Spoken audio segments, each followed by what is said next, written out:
Welcome back to the Fuel Show. Still to come, Dennis is going to be in the pits. Now it's time for our second behind the wheel. We're going to take a look at Land Rover's LR3. By '59, there were over 250,000 Land Rovers on the road. Now Land Rover also produced the first full-size luxury SUV, the Range Rover. The LR3 is the first vehicle to be produced by Land Rover since their split from BMW. And if you take a look at this vehicle, you can still see some of the technology and styling cues from the Bavarian automaker. Here's Dennis and Ian with the first look at the LR3 from Land Rover. Thanks, Nick. Now, Q Factor is the first score for the new LR3, and the one thing that this truck has always got going for it is a high Q Factor. Yeah, you could talk about the Harman Kardon sound, you could talk about the excellent navigation system, but it comes down to the terrain response system. What it does is it changes brakes, traction, idle, throttle response, all the things that have to do with the car going on or off the road to each particular circumstance. And for me, that bumps the score way up. It does have rock crawling on it, though, and I'm not really sure how many moms are going to be rock crawling in it. Well, I'll talk about what I did with it, but that's later in this segment. But how do you want to score it for Q Factor? 4.25. It's off the charts like usual. Absolutely. Curb Appeal's up next for the new LR3, and I think the one thing that stands out is that it looks like a Land Rover. Well, I don't know if that's bad. I mean, Boxy. you know, I think that's the word you might want to use. Now, I think it's a big step forward from the original Discovery design to go into the LR3. They did a nice job of continuing with the regular lines that that model had and then updating them. They did a really nice treatment with the headlights and the taillights to make it look like it's more expensive big brother, the Range Rover, and on top of it, they kept some really nice traditional cues. For me, it's almost like my Boxer. It's an ugly good looking. Yeah, but it doesn't drool. That's true. All right, well, I think the important part is when you're driving it, you're not too concerned about curb appeal because you're inside it, and inside is great. But overall, its looks, 3.25.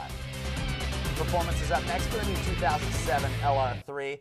4.4-liter aluminum V8. It's got 300 horsepower, 315 foot-pounds of torque, and 0 to 60 in under 8 seconds for a vehicle that big is pretty impressive. It is, and when you get past the numbers, you have to look at how it really performs in the real world. I took the LR3 to the Oregon coast. I put it in the sand, I put it in the surf, I put it in dirt, I put it on a fire road, and yes, I even did a little rock crawling that I have to admit to. There's a couple wheel scratches maybe on that new one, but I'll tell you this, it performed exactly like it should. It's amazing how adaptable those systems are. When I talked about that terrain response system, it works absolutely perfect. It's amazing how much it changes the response of the throttle, the power where the motor comes on. I mean, it is really an amazing system. For myself, the performance is really not so much on the road, but the way it truly authorizes itself as a true sport utility. Yeah, and you had to hose it off like 3 times, didn't you, in 1 week? Yeah, about 2 hours in the car wash. Couldn't get the mud off? I'm not talking about that. 4.25.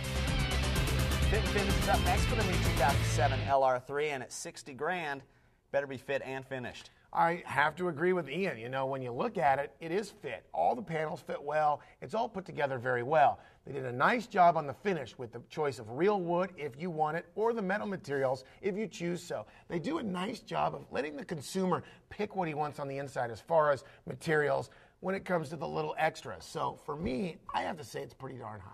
It is pretty high, but I think there are some corners that they cut on the lower end models, and they just can't hide it in the LR3 this year, I think.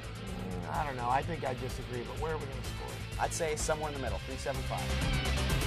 Drivability is our final category for the new LR3 from Land Rover, and I think the two knocks that have always come against this, high oil change prices and bad gas mileage.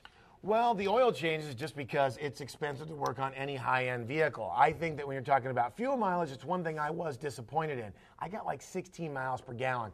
Now I got to look at the reality of the fact that someone who buys a $60,000 sport utility doesn't care. That's true. Someone who owns a $5,000 sport utility cares. Well, you know, hey, what can we say? We don't do this for the money, we do it for the love of cars.